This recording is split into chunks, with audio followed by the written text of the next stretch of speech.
Happily arriving in Torre Meia. My leg's feeling great. I think now it's around 2 to 2 p.m. I need to have a break here just to make sure I can finish the other stage. Okay, that's my plan. And I'm hoping I can arrive in Miami today. I need to check the weather as well. And let's see how it goes.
I had a good break in Torre Mejia. A few kilometers earlier, when I realized I still had enough legs to walk all the way to Merida, I decided to have a proper meal in town, if I could find a sit-down restaurant. The break in the food shifted the way I walked the second stage. While in the first part I was introspective, recording myself and paying attention to my pace and my body, in the second part I didn't record anything. I was simply excited and focused on reaching the final destination.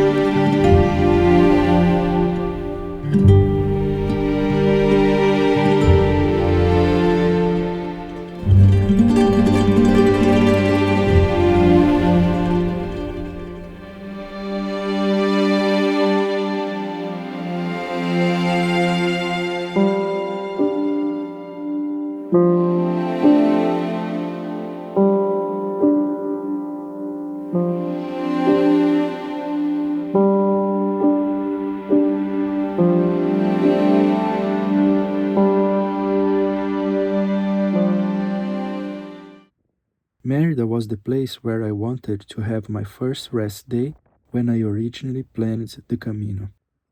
I chose the Via de la Plata to challenge both my body and my mind, to have quiet time to reflect, and because I was also interested in its history. I wanted to walk on Camino roads, of course, but also, whenever possible, follow ancient Roman roads and visit Roman sites along the way. Merida, found by the Romans, had some of them.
Sticking to my original plan, I booked 2 nights in Merida.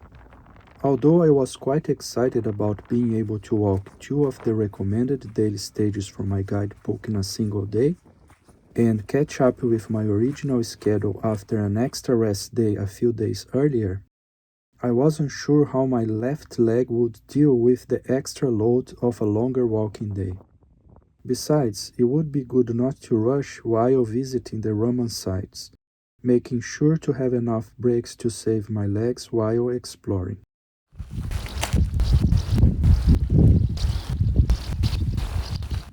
Walking 2 stages in a day also gave me extra motivation, since I was able to catch up with some pilgrims in my walking bubble.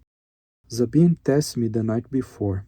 She was in Torre Mejia with Eddie and Odette and had planned a shorter walking day to have more time in Merida for sightseeing. I knew I would eventually arrive in Merida much later and Sabine wouldn't have an extra day there. Still, I was happy not to be so far away from my fellow pilgrims.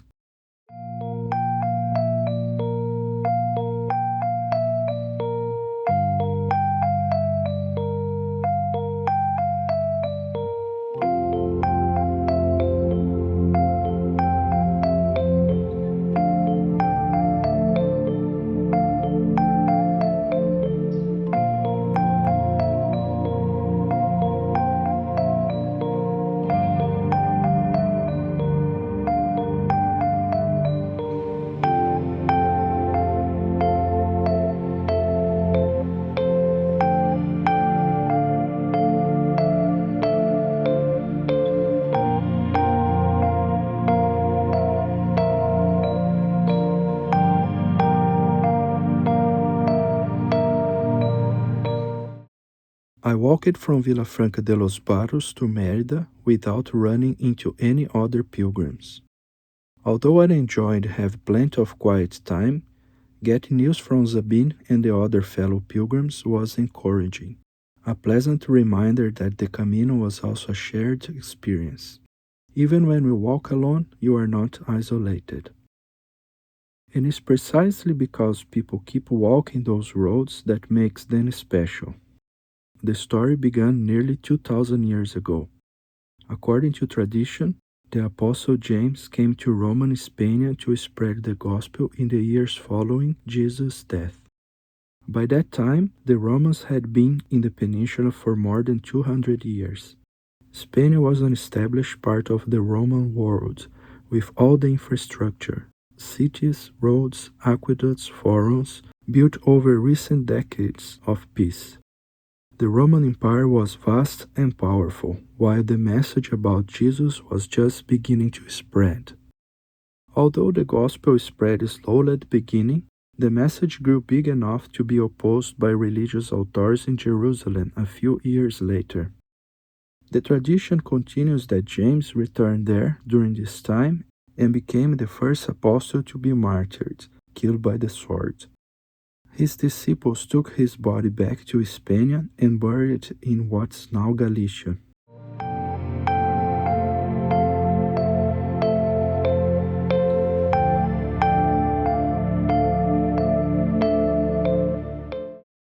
In the next 250 years, Christianity continued to spread steadily throughout the Roman Empire, growing significantly but still remaining a minority religion, sometimes tolerated, sometimes persecuted locally.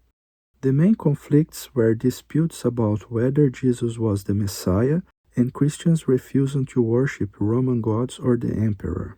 Local authorities intervened during public disturbances or conflicts, like the one that led to James's death in Jerusalem.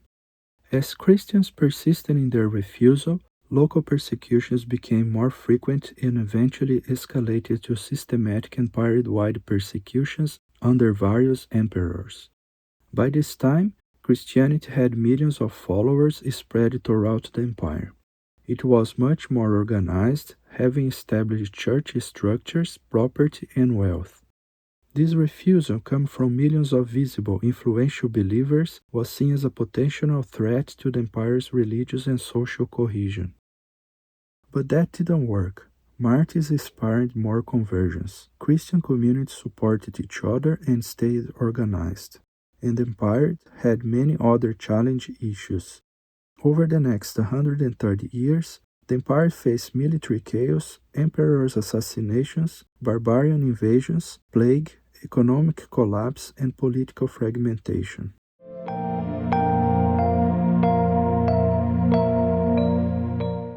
Despite not worshipping emperors, Christians were loyal, organized, peaceful citizens trusted with administrative positions throughout the empire. Christianity offered the unity and stability the empire needed. It went from facing the worst persecutions ever to legalization in just over a decade to official state religion several decades later. The Roman Empire was struggling with size and power, while the message about Jesus was now a fully thriving religion.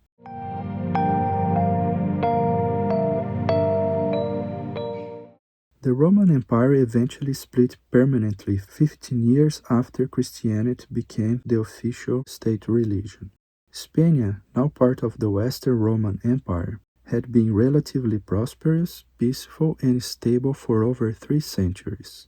It was relatively less affected by the empire's crisis, with some martyrs during the empire-wide persecution campaigns and many churches built after legalization. However, the Western Empire couldn't resist all the barbarian invasions and ended around 80 years later.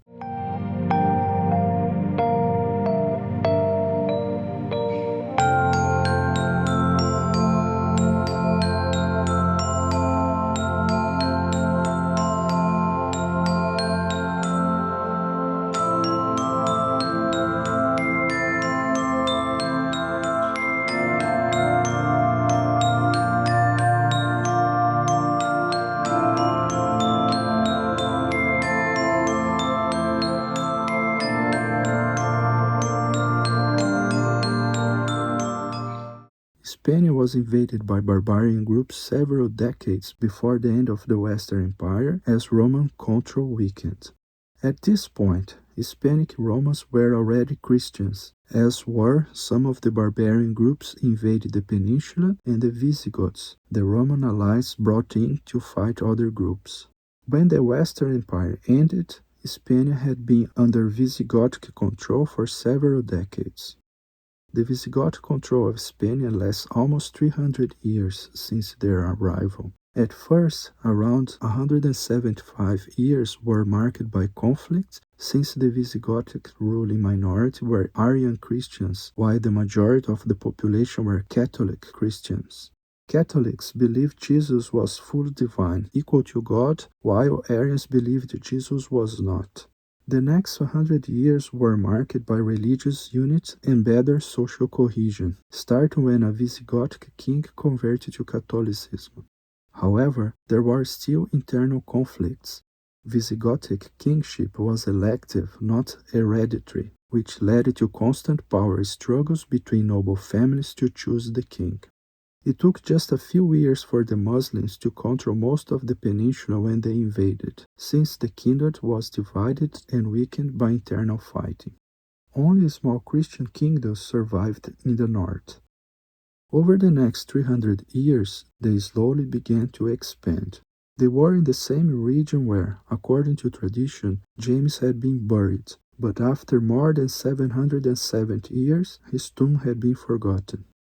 The tradition continues that a hermit discovered a field lit by lights in Galicia, leading to the discovery of his tomb.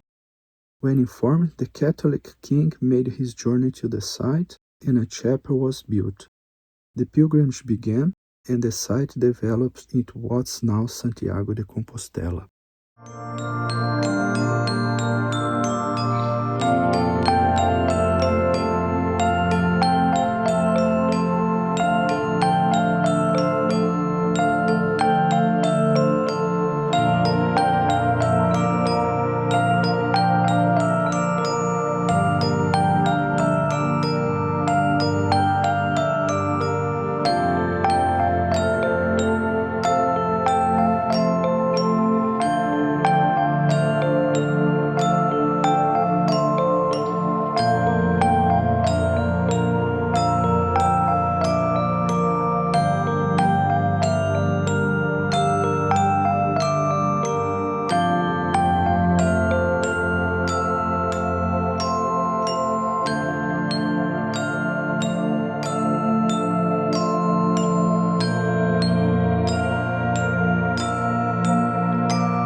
I loved the experience of entering the city by walking across the long Roman bridge.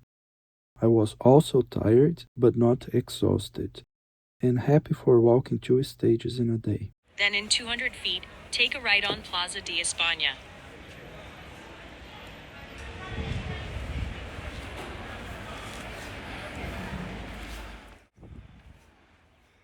My leg hurt a bit at that point, but it wasn't that bad. I felt it could comfortably handle a long day as long as it was 5 to 10 kilometers shorter. The day ended better than I anticipated, and I was looking forward to visiting the Roman sites the next day.